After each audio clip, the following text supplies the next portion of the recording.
चलिए स्टार्ट करते हैं। आपको बेसिक मैथ बताया जा रहा है ना, 2 मिनट और लगेगा, हम उसको भी बता ही देते हैं, है ना। डिफरेंट इंटीग्रेशन का एक कॉन्सेप्ट है, डिफरेंट इंटीग्रेशन का एक कॉन्सेप्ट है, उसे दोनों आदमी सीख लेते हैं और उसके बाद अपना एक नया टॉपिक स्टार्ट होगा वर्क डन का, है ना। वर्क का जब एक इलेक्ट्रिक डायपोल को यूनिफॉर्म इलेक्ट्रिक फील्ड इंटेंसिटी में रोटेट करेंगे तो बताइए उसके द्वारा कितना काम किया जाएगा। सबसे पहले तो आप कुछ बात सीख लीजिए। इंटीग्रेशन तो मैंने कल क्या बोला आपको कि हम उतना ही बात लिखे है ना जिसका प्रयोग आप 12th के फिजिक्स में कर सकते हैं। अगर इससे और ज्यादा की जरूरत पड़ेगी मुझे तो हम आपको और बता देंगे। थोड़ा देख लीजिएगा, आवाज कीजिएगा, सुनिए। बोले सबसे पहला टर्म आता है कि लोग वर्क कैसे करें, काम कैसे करेगा इसके बारे में। तो कहा गया जब कोई वस्तु, ध्यान से सुनिए पहले तब टॉपिक स्टार्ट कीजिएगा, टॉपिक तो 4 से 5 लाइन में खत्म हो जाएगा।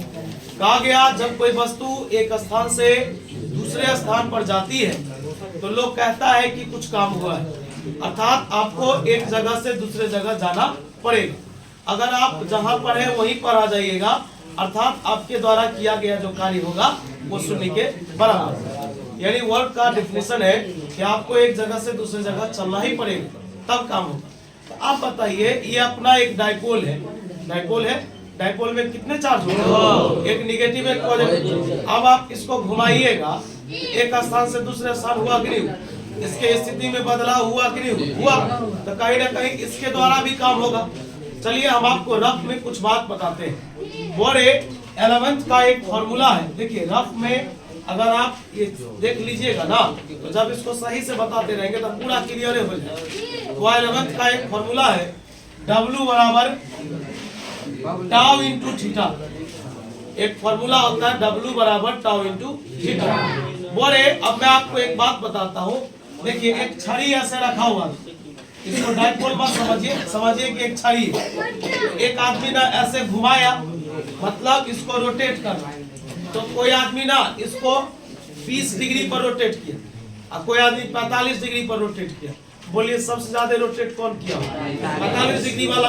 तो यहाँ से एक कंसेप्ट बनता है, या आप ऐसे भी समझ सकते हैं नॉर्मली कि आप जितना ज्यादा चलिएगा ना, जितना देर तक वो रुकिएगा, जितना दूर जाइएगा, आपका काम उतना ही ज्यादा होगा, और जो कम चलेगा उसका काम कम होगा, है ना। तो एक बात बताइए, यहाँ पर एक कंसेप्ट आता है कि फॉर स्मॉल एंगल। हम आपको नया नया चीज सिखाएंगे। देखिए हमें याद है कि हमारे पास जितने भी बच्चे आते हैं ना डेरिवेशन वगैरह पढ़ने, तो उसमें हम बोलते हैं कि नया स्टूडेंट जितना भी आता है उस नया स्टूडेंट में 70% स्टूडेंट को ये इंटीग्रेशन सब का बेसिक प्रॉब्लम रहता है। अब देखिए अब 11th में हो सकता है मजाकिया स्तर से पढ़ता होगा, या हो सकता है कि सामने वाला टीचर उस तरह से उस जुनून में नहीं बोलता होगा कि भाई इसको पढ़ो आगे काम होगा, ये भी हो जाता है। तो खैर अब जो यहाँ आए हैं यहाँ तो सिखाना पड़ेगा। यहाँ पर बात है स्मॉल एंगल, तो बोले स्मॉल एंगल को लोग थीटा बोलेगा। अब ये क्यों? माना कि अगर वेलोसिटी भी है, इसमें डी लगा देंगे तो छोटा वेलोसिटी। अगर माना कि टाइम टी है और dt लगा देंगे तो छोटा समय हो जाएगा, यानी कि डी लगने से कोई भी टर्म छोटा हो जाता है। तो क्या ये फिजिक्स का टर्म याद रहेगा? बताइए, एफ मतलब हुआ फोर्स, डीएफ कर देंगे तो छोटा फोर्स हो गया। आयुष सिंह बाद में मोबाइल चलाइए। आई बोले तो यहाँ पर लिखा है फॉर ए स्मॉल एंगल, जब काम छोटा होगा। बोले जब काम छोटा, एंगल छोटा होगा तो स्वाभाविक है काम भी क्या होगा? छोटा होगा। DW बराबर टाउ गुने डी थीटा।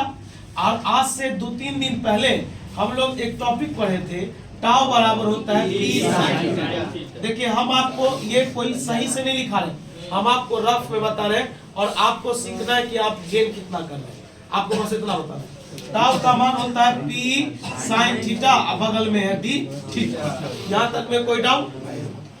एक बात बताइए, ये वर्क तो छोटा मिल गया। देखिए जब आप हेडिंग लिखिएगा इस डेरिवेशन का, उसका हेडिंग है find the work done, find the work done, कार्य ज्ञात कीजिए in rotating an electric dipole in uniform electric field intensity, अर्थात जब आप एक इलेक्ट्रिक डाइपोल को एक समान इलेक्ट्रिक फील्ड इंटेंसिटी में घुमाइएगा तो बताइए टोटल काम कितना होगा। तो आपसे तो कुल काम पूछेगा। मान लीजिए किसी मार्केट में गए और किसी चीज का शोरूम था, जैसे मार्कर का शोरूम है या कंपनी है, तो उसमें मैं बस इतना पता करने गया कि एक मार्कर का रुपया कितना लेता है, बोला 10। अगर उस कंपनी में 1 लाख मार्कर है तो उसको लोग 10 से गुना करके पूरा पैसा निकाल लेगा। हाँ, इस कंपनी में इतना पूंजी लगा हुआ है या इतना बेच के हम लोग कमा सकते हैं। कहने का ये मतलब हुआ कि अभी तो हम लोग जो निकाली काम तो छोटा था मेरा, हमको तो पूरा काम चाहिए। आप आइए फिजिक्स में एक और नया चीज सीखिए कि जब हमको कोई चीज छोटा मिलता है और बड़ा प्राप्त करना होता है तो लोग इंटीग्रेशन करता है। क्या करता है? आप कहिएगा, देखिए 1-2 चीज जो मैं आपको सिखा रहा हूँ उसको यहाँ से लेके जब तक फिजिक्स खत्म नहीं होता 12th का या पूरे फिजिक्स में अगर इस सब्जेक्ट से मुलाकातें अगर आपका आगे भी रह गया तो ये सब चीज रोज देखने को मिलेगी। अब इसके बाद अगर आप साइंस फैकल्टी को छोड़ दीजिएगा तो फिर आपको ये इंटीग्रेशन कहाँ से मिलेगा? नहीं मिलेगा, यहीं तक रह जाएगा। अब यहाँ पर एक बात है, जानकारी लेना है कि अगर फिजिक्स में कोई चीज हमको छोटा मिला हुआ है और बड़ा प्राप्त करना है ना तो हम लोग इंटीग्रेशन करेंगे। क्या करेंगे? तो एक बात बताइए, इंटीग्रेशन करने से पहले इंटीग्रेशन 2 रंग का होता है। कल बोले थे एक होता है इंडिफिनिट, एक होता है डिफिनिट। तो डिफिनिट हम लिखाए नहीं थे, डिफिनिट का आज हम लिखाएंगे, बोले ना 5-7 मिनट लगेगा तब ये सब पढ़ाएंगे। चलिए आइए जानकारी लेते हैं। जितना फॉर्मूला हम आपको बता दिए बस आप उतना याद रखिएगा, वही मेरे लिए काफी है। उससे ज्यादा हमको कुछ नहीं चाहिए इंटीग्रेशन में। फिर जैसे जैसे देखिए एक्चुअली क्या है ना कि अगर हम आपको कैलकुलस प्रॉपर वे में पढ़ाने लगेंगे तो 7 दिन 8 दिन 10 दिन लग जाएगा, है ना, फिजिक्स के लिए। तो उतना जो समय लेंगे इससे बढ़िया है कि थोड़ा थोड़ा करके इतना बता दिया जाए जो आपसे सब न्यूमेरिकल भी बन जाए और साथ साथ आपका डेरिवेशन भी क्लियर हो जाए। अब यहाँ पर एक बात आता है कि बताइए इस मार्कर को आप घुमाइएगा, जैसे ही मार्कर ऐसा रखा हुआ इस पोजीशन में, अगर आप इसको घुमाइएगा आप ही बताइए कौन यहाँ का भी बदलेगा और कौन दोनों तरफ का बदलेगा। हो अरे आप इसको ऐसे घुमाइएगा एंगल तो दोनों जगह का बदलेगा। तो माना कि शुरुआत का एंगल θ1 है और बाद का एंगल कितना बदलेगा, आपको तो उतना आइडिया है नहीं। तो अब मैंने आपको क्या बोला कि जब काम छोटा है और बड़ा प्राप्त करना है तो हमें तो इंटीग्रेशन करना है। तो मैंने यहाँ इंटीग्रेशन किया और मैंने यहाँ इंटीग्रेशन किया, लेकिन इंटीग्रेशन करने से पहले हम आपसे एक प्रश्न पूछेंगे कि यहाँ इंटीग्रेशन थीटा के अनुसार हो रहा है। कल आप पढ़े थे ना, इंटीग्रेशन x के अनुसार, इंटीग्रेशन t के अनुसार, इंटीग्रेशन p के अनुसार, किसी के अनुसार। तो बताइए इंटीग्रेशन किसके अनुसार? थीटा के अनुसार। अभी मैंने आपको बोला कि शुरुआत का एंगल θ1 था और बाद का एंगल θ2 है। याद रखिएगा जिस इंटीग्रेशन में अगर मान दिया हो एक नीचे मान एक ऊपर मान, अगर ऐसा इंटीग्रेशन आपको कहीं भी दिखता है तो लोग इसे डिफिनिट इंटीग्रेशन बोलता है। क्या बोलता है? अब वो जो मान नीचे लिखा रहता है उसको लोग लोअर लिमिट बोलता है और जो ऊपर लिखा रहता है उसको लोग अपर लिमिट बोलता है ना। बड़ा अच्छा चीज है और आसान चीज है। अभी यही सब लिखा है। तो मान लीजिए आप इधर इंटीग्रेशन थीटा के अनुसार कर रहे हैं तो शुरुआत का कोण मान लीजिए θ1 और बाद का कोण θ2। अब मैं आपसे एक प्रश्न करता हूँ, कल आपने पढ़ा था कि dx का x होता है तो बोलिए dy का y होगा। तो आप बताइए dw का। हाँ, एक चीज और बताइए, मैं आपसे क्वेश्चन करता हूँ कि मान लीजिए किसी के यहाँ फंक्शन हो रहा है, अगर वो आपको नहीं बुलाए तो आप बिना मतलब का, अगर समझदार व्यक्ति है तो आप तो बिना मतलब का नहीं जाइए एक बात के लिए। तो यहाँ इंटीग्रेशन थीटा के अनुसार हो रहा है तो थीटा से संबंधित वाले लोग ही रहेंगे, बाकी सभी लोग कहाँ निकल जाएंगे? थीटा से रिलेट वाला थीटा जिसमें लगा हुआ है वो टर्म रुक जाएगा और बाकी टर्म कहाँ निकलेगा? आप बताइए इस सब में तो थीटा लगा हुआ है लेकिन क्या इसमें लगा हुआ है? तो बोलिए कहाँ निकल गया? कहाँ? बोलिए θ1 से लेकर θ2 तक। अब बोलिए साइन थीटा बोले कल का आपको टॉपिक याद है, साइन का इंटीग्रेशन माइनस कॉस क्या होता है? अगर आपने याद कीजिएगा तो समस्या है। बोले एक बात बताइए, ये लिखा हुआ है PE और बोलिए साइन का इंटीग्रेशन होता है माइनस कॉस, साइन का। कहिएगा ई कहा गया, इसी के अनुसार तो ई टूटा, तब ना टूट करके साइन का जवाब क्या है? Minus cos. बात समझ में आया? बोलिए साइन का इंटीग्रेशन क्या होता है? Minus cos. बोलिए मान कहां से कहां तक? θ1 से। आप यहां पर एक चीज आपको समझना हो, क्या समझना होगा? आइए हम आपको रफ में सिखाते हैं। बोलिए, इसमें x लिखा है और 0 से लेकर कहां तक लिखा है? होगा, इधर देखिए, यहाँ पर x लिखा है, 0 से लेकर कहां तक लिखा है? 1 तक। और एक नियम कहता है कि इसके बीच में जो लिखा है, एक बार इसके जगह पर ऊपर वाला और एक बार इसके जगह पर नीचे वाला मान पुट करो। तब बता, x के जगह पर एक बार क्या लिखोगे? 1, एक बार x के जगह पर 0 और बीच में क्या लगा हुआ? जैसा बात यहाँ पर हुआ है वैसा ही यहाँ पर होगा। एक बार थीटा के जगह पर थीटा 2, एक बार थीटा के जगह पर थीटा 1। तू एक बात बता भाई, ये किसका मान है? W का। W बराबर P। बता, माइनस को चाहेगा तो बाहर निकाल सकता है और माइनस को चाहेगा तो वहां भी छोड़ भी सकता है, कोई दिक्कत हमको से नहीं होगा। जानकारी लीजिएगा, माइनस कॉस, एक बार थीटा के जगह पर थीटा 2, बीच में किसका चिन्ह? भाई ई माइनस तो फॉर्मूला का माइनस, इसमें तो पहले से ना माइनस लगा है, तो माइनस एक बार थीटा के जगह पर थीटा 1। हुआ रे, एक बार x के जगह पर ऊपर वाला और एक बार x के जगह पर बीच में किसका चिन्ह? माइनस। इतना दिन आएगा ना एक के रंग का बात, जो थोड़ा यादें हो जाए। ये फिजिक्स में इतना बार रिपीट होगा ये चीज, खाली इस लेसन में कम से कम 5 दिन रिपीट होगा। अभी जितना दिन ही बचा है, और उसका अगला लेसन में फिर रिपीट होगा, उससे अगला में फिर रिपीट होगा, कंटिन्यू होते जाएगा, तुमको याद हो जाएगा कि dx का x कैसे होता है। ये जितना चीज आप देख रहे हैं, जो बच्चा शुरुआत से पढ़ रहा है, कुछ ये सब बात बताया गया। एक बार x के जगह पर ऊपर वाला, एक बार नीचे वाला, बीच वाला, सबको याद है, ऐसा समझ। आइए जानकारी लीजिएगा, लिखेंगे w बराबर PE, बोलेंगे माइनस कॉस थीटा 2, बोलिए minus into minus plus cos theta 1। बोले एक बात बताना है, लोग पहले प्लस को लिखता है, cos theta 1 minus cos theta 2। बोले यही अपना फॉर्मूला है। अब आप बताइए, जो इस समझ में रफ में आपको अगर तनिक सा भी भारी लगा, फिर से एक बार समझिए। 11th का फॉर्मूला है वर्क बराबर टॉर्क गुने थीटा, यानी टाउ गुने थीटा। जब एंगल छोटा होगा तो क्या लग जाएगा? डी। एंगल छोटा होगा तो काम भी छोटा होगा। टाउ का मान तो पढ़ गया है, प्रूफ किए थे उस दिन, पुट कर दिया। जब वर्क छोटा है, टोटल वर्क प्राप्त करना है, तो हम लोग इंटीग्रेशन करेंगे। बोल, इधर इंटीग्रेशन किसके अनुसार? थीटा के अनुसार। इसलिए शुरुआत का एंगल कितना? बाद का एंगल डन ना। बता, थीटा के अनुसार टूट रहा है तो थीटा वाला रुकेगा, बाकी कहाँ निकलेगा? तो बता पी कहाँ निकला? अब तू ही बता, साइन का इंटीग्रेशन क्या होता है? माइनस क्या होता है? तो बता, साइन का कहाँ क्या है? माइनस कॉस, थीटा 1 से लेकर। तू बता डी डब्ल्यू का क्या होता है? डब्ल्यू। बता, पी का पी है, एक बार थीटा के जगह पर ऊपर वाला, एक बार थीटा के जगह पर बीच में किसका चिन्ह? हो गया प्रूफ। हाँ, अब यहाँ पर एक बात और याद रखना कि दुनिया में काम कोई भी है, आप काम कोई भी करते हैं, वो वर्क कन्वर्ट हो जाता है एनर्जी में। दुनिया का कोई भी वर्क है वो हमेशा बदलेगा एनर्जी में। अब लोग यहाँ पर कंफ्यूज है कि इस दुनिया में ऊर्जा भी तो बहुत रंग का है, अब कौन किस ऊर्जा में बदलेगा? आइए जानकारी लेते हैं। एक समय में आप बताइए, आपका डायपोल ऐसे सजा हुआ था, जब आप इसको घुमाए एक जगह थीटा 1 कर दिए, एक जगह, मतलब आप बताइए इस डायपोल, देखिए एक डायपोल इस स्थिति में खड़ा, कोई आदमी इस पोज में डिसिप्लिन में रहता है, कोई आदमी 90 डिग्री पे रहेगा, कोई आदमी 30 डिग्री पर झुकेगा, कोई 45 पर झुकेगा। कहने का मतलब एक बात बताइए कि दुनिया में एंगल से संबंधित कोई भी टर्म का पढ़ाई होगा, दुनिया में एंगल से संबंधित कोई भी टर्म का पढ़ाई होगा, तो हमेशा याद रखना उसमें स्थिति का बदलाव होगा। किसका? स्थिति का। कहा गया पोजीशन में चेंजिंग होने के कारण, पोजीशन यानी स्थिति में चेंजिंग होने के कारण जो एनर्जी होता है उसे लोग पोटेंशियल एनर्जी बोलता है। क्या बोलता है? और गति के कारण जो एनर्जी होता है उसको लोग काइनेटिक एनर्जी बोलता है। क्या बोलता है? तो बता, इसमें एंगल का खेला है कि गति का खेला है? एंगल का खेला है। तो बता, ये वर्क किसमें बदलेगा? पोटेंशियल। इसमें बात समझ में आया? इसी को डिराइव करना है।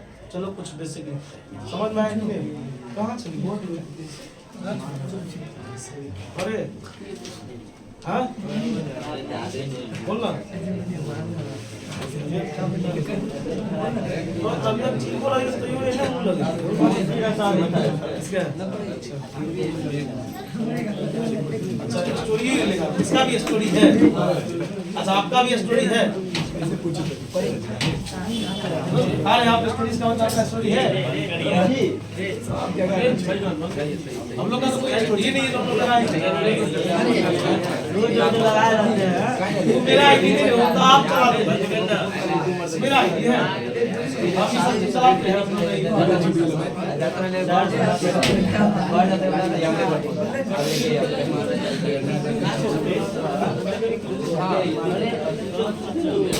इसको मारेंगे हाँ, सकाएगा। चलिए वो स्टार्ट करते हैं। नहीं बिल्लू नहीं ना, अब सबको मारेगा अगला। वहाँ पर हमको खराब लगा। शिवम भाई बोल रहा था कि इस बच्चा से कोरोना जिस प्रकार बूस्टर डोज मिला वो नहीं देते हैं क्या? हम बोले कि सब रोजा रखे हुआ है, मारना भी एक गुनाह हो जाएगा, इसलिए हम जो है जब अच्छा काम नहीं कर सकते तो बात से समझा देते हैं, नहीं समझेगा तो लातों चल सकते हैं।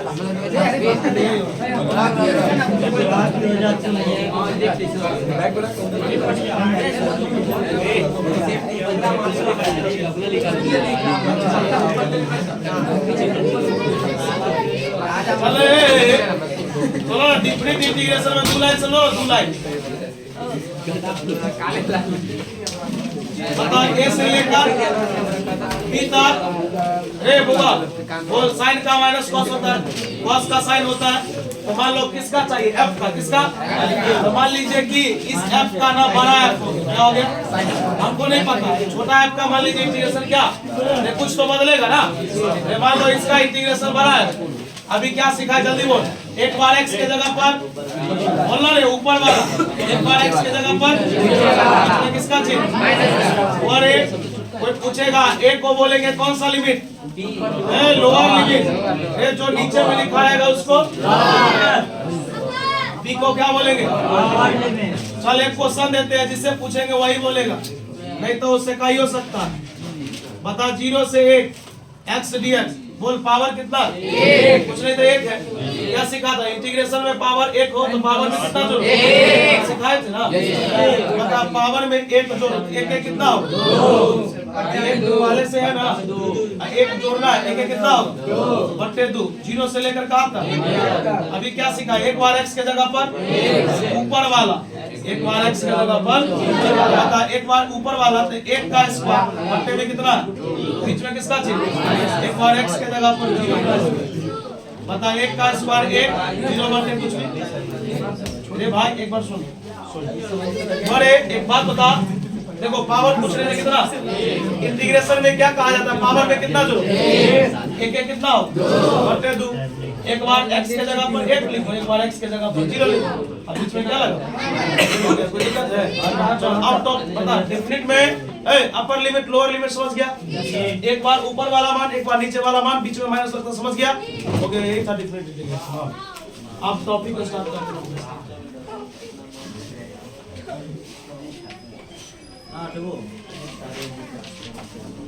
पूछ सकता है डेरिवेशन। फाइंड द, एक रुकिए, find the work done in rotating the electric dipole, electric dipole in uniform electric field। देख रहे हैं, चलो ये अपना हेडिंग है, सुनो ना, ये अपना हेडिंग है भाई। कह रहा है क्या, कह रहा है कि फाइंड द वर्क डन बताओ। बोल रहा है रोटेटिंग, रोटेटिंग किसको करेंगे, इलेक्ट्रिक डाइपोल। कहां पर, एक समान इलेक्ट्रिक फील्ड इंटेंसिटी में। डायरेक्ट प्रूफ कर देते। देखो 2 मार्क्स में पूछेगा ये, 2 मार्क्स का डेरिवेशन लिखेंगे। सिंस वी नो दैट, हाँ चूंकि हम जानते हैं W बराबर टाउ इनटू थीटा और स्मॉल एंगल। बता छोटे एंगल के लिए, एंगल छोटा होगा तो क्या बोलेंगे, थीटा। बता वर्क भी क्या होगा, हुआ। आवाज नहीं कीजिए, आप समझ लिए, इसका ये मतलब नहीं कि आप मस्ती कीजिएगा। बताइए टाउ का फॉर्मूला क्या होगा, e sin थीटा। चलिए यहाँ पर मान पुट कीजिए, dw बराबर P sin theta d theta लिखेंगे इंटीग्रेटिंग इंटीग्रेटिंग ऑन दोनों तरफ क्या करने पर थ्रू द एंगल θ1 to θ2 आ रहा है। दोनों तरफ क्या करने पर इंटीग्रेशन, बता इधर भी इंटीग्रेशन करेंगे, इधर भी इंटीग्रेशन करेंगे, बता θ1 से लेकर कहां तक रहेगा,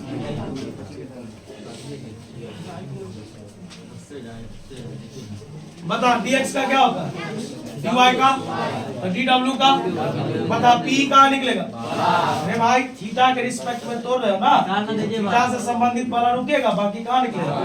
तो बता p कहाँ निकला, बता θ1 से लेकर θ2 ये हो गया sin थीटा d थीटा। एक बात बता, ये w है, ये p है, बता साइन का क्या होगा माइनस कॉस θ1 से लेकर। एक बात बता w बराबर p, एक बात बता, एक बार थीटा के जगह पर ऊपर वाला, एक बार थीटा के जगह पर, बता एक बार थीटा के जगह पर ऊपर वाला, एक बार थीटा के जगह पर नीचे वाला, बीच में किसका चिन्ह माइनस माइनस पॉल। हाँ वाह, अच्छा बोलता ही है वो, तब ना कभी कभी ठुकाता है। माइनस इंटू माइनस कॉस θ1, इसको सही से लिखेंगे w बराबर p कॉस θ1 माइनस कॉस θ2। आपका ये एक फॉर्मूला हुआ, यहाँ से 3 फॉर्मूला डिराइव होगा, लेकिन ब्रेक के बाद। चलिए और थोड़ा 2 मिनट सुनिए ना बात को। इसका ये मेन फॉर्मूला हुआ, जिसको हुआ मतलब मुख्य फॉर्मूला बोल सकते हैं, लेकिन यहाँ से हम लोग 2 कंडीशन निकालेंगे। बताइए मेरे पास एंगल कितने हैं, 2। अब यहाँ पर हम लोग 2 कंडीशन निकालेंगे कि अगर सुनिए, अगर शुरुआत का एंगल, रुकिए ना, इसी में हो जाएगा, फिर लिखिएगा। अगर शुरुआत का एंगल 0 डिग्री हो, ध्यान दीजिए, अर्थात θ1 का मान 0 डिग्री हो, एक कंडीशन। दूसरा, अगर θ1 का मान 90 डिग्री हो, तो मेरे पास कितने कंडीशन बनेंगे, और इस पर भी न्यूमेरिकल है, अभी इस पर भी करवाएंगे, और जो अभी करवा रहे उसको देखिए। बोले यहाँ पर जानकारी लीजिएगा, लिखेंगे केस फर्स्ट, अल्लाह ने कीजिए केस फर्स्ट लिखेंगे। यदि ध्यान सुनिए, θ1 बराबर 0 डिग्री, θ1 बराबर, और θ2 को कुछ नहीं तो मान लीजिए थीटा। शुरुआत का एंगल 0 है और बाद का एंगल क्या थीटा है, लिखेंगे देन आवाज हो रहा भाई, w बराबर p इंटू हुआ, इधर देखिए, बोलिए तो क्या लिखा हुआ वहां पर, cos θ1 का मान माइनस θ2 का मान थीटा हुआ। इधर ध्यान दीजिएगा, implies that w बराबर p cos 0 का मान 1 माइनस cos थीटा। देखिए एक फॉर्मूला तो ये प्रूफ हो चुका है, लेकिन यहाँ पर अपने लोग को एक बात सीखना होगा, क्या वर्क कन्वर्ट होता है एनर्जी में। इस दुनिया में एनर्जी के बहुत रूप है, सब में बदल सकता है, लेकिन यहाँ पर स्थिति का बात हो रहा है, यहाँ पर पोजीशन का बात हो रहा है, इसलिए वर्क पोटेंशियल एनर्जी में बदलेगा, स्थिति ऊर्जा में बदलेगा। बात समझ में आ रहा है। यहाँ पर लिखेंगे चूंकि 1 इज कन्वर्टेड इनटू वह इक्वेशन 0 माने, हाँ वो एक स्पेशल कंडीशन लिए कि अगर एक बार डायपोल पैरेलल होगा तो थीटा का मान 0 होगा, और एक बार परपेंडिकुलर होगा तो शुरुआत का एंगल 90 होगा, ऐसे माने, कोई दिक्कत। तो वो यहाँ पर कह रहा है since work is converted into energy into, वो ये बहुत बड़ा लाइन है, क्योंकि बहुत बच्चा ये नहीं समझा पाता, ये तो बोल देता है कि वर्क एनर्जी में बदलता है, लेकिन ये नहीं समझा पाता है कि किस एनर्जी में बदलेगा। अभी बताइए पूरा टॉपिक पढ़ लिए, यहाँ पर तो स्थिति में बदलाव हो रहा है ना, पोजीशन में चेंजिंग हो रहा है, और पोजीशन में चेंजिंग के कारण जो एनर्जी होगा उसको लोग पोटेंशियल एनर्जी बोलते हैं। क्या बोलता है, लिखेंगे बोरे सो, इसीलिए पोटेंशियल एनर्जी को लोग किससे दिखाता है, यू से। किससे भाई, ऐसे लिखिए पोटेंशियल एनर्जी, पोटेंशियल एनर्जी इसको लोग किससे दिखाए, W बराबर P इंटू 1 माइनस, यही फॉर्मूला है ना। चलो केस 2 है, आवाज क्या कर देखो केस 2 है, लिखेंगे यदि वहाँ बातचीत कर रहे हैं आप लोग, थीटा 1 बराबर 90 डिग्री और थीटा 2 बराबर कितना, थीटा 180 नहीं भाई, शुरुआत का एंगल एक बार 0 और शुरुआत का एंगल एक बार 90। ध्यान दीजिएगा, लिखेंगे W बराबर P cos थीटा 1, वहां देखिए ना वहां लिखा हुआ, तो बोलिए थीटा 1 का मान कितना, थीटा 2 का मान कितना दिखाई देगा हो, बोलिए cos 90 का मान क्या होता है, cos 90 का मान 0 प्लस इंटू माइनस बराबर होगा माइनस P cos P, पहले यहाँ तक था। अरे बुआ दो कंडीशन लिए, एक बार लिए जब डाइपोल पैरेलल होगा, समानांतर होगा तो शुरुआत का एंगल 0 होगा, एक बार परपेंडिकुलर होगा तो 90 होगा। दो कंडीशन लिए, तेरे पास अब 3 को फॉर्मूला हो गया, तीनों में से कोई एक ऑब्जेक्टिव में पूछेगा, न्यूमेरिकल तो आप और एक बार और समझ लीजिए, अभी आपने एक फॉर्मूला पढ़ा W बराबर cos theta 1 minus cos theta 2, वहां पर उतना इंग्लिश नहीं दिए, नॉर्मल लिख दिए मैटर को कि अगर मान लीजिए शुरुआत में डाइपोल अगर पैरेलल होता है तो शुरुआत का कोण 0 डिग्री होगा, बाद का भी कोण तो कुछ होगा, तो बाद का कोण नहीं पता है तो क्या मान दिए थीटा। एक बार जब परपेंडिकुलर होगा तो मान लीजिए शुरुआत का कोण 90 डिग्री होगा और उस फॉर्मूला में लाके पुट कर देना, तो पुट करेंगे तो एक जगह पर cos 0 का मान 1 आया, एक जगह पर cos 90 का मान 0 है ना, तो बोले इसी को आगे चल के ऐसे लिखेंगे, अर्थात पोटेंशियल एनर्जी को किससे दिखाते हैं, Q बराबर फॉर्मूला हो गया माइनस P cos थीटा। अब मेरे पास आवाज कीजिए, अब मेरे पास 3 फॉर्मूला है, एक ये फॉर्मूला जो भी डिराइव किए, दूसरा ये फॉर्मूला और तीसरा ये फॉर्मूला, तीनों में से कोई एक ऑब्जेक्टिव में आ सकता है। चलिए इस बेसिस पर पहले हम आपको एक न्यूमेरिकल करवाते हैं। क्वेश्चन क्या कहेगा सुनिएगा, कहेगा एक इलेक्ट्रिक डाइपोल है जिसका मोमेंट इतना है, दूसरा कहेगा इसे एक इलेक्ट्रिक फील्ड में रखा गया जिसका मैग्नीट्यूड इतना है और इसे रोटेट किया गया 30 डिग्री से लेकर 60 डिग्री तक, 30 डिग्री से, इसका क्या मतलब शुरुआत का कोण 30 डिग्री अब बाद का कोण, तो कहेगा आप टोटल वर्क डन बताइए, तो निकाल सकते हैं। चलिए क्वेश्चन लिखिए, ट्राई कीजिए। An electric dipole of moment, an electric dipole of moment 3 into 10 to the power 8, 3 into 10 to the power minus 7 coulomb into meter is kept in, रखा गया uniform electric field intensity, electric field intensity of magnitude 2 into 10 to the power 8 Newton by Coulomb. Then find the work done. Then find the work done if the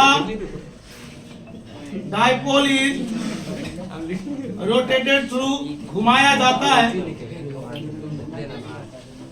30 degree to 60 degree.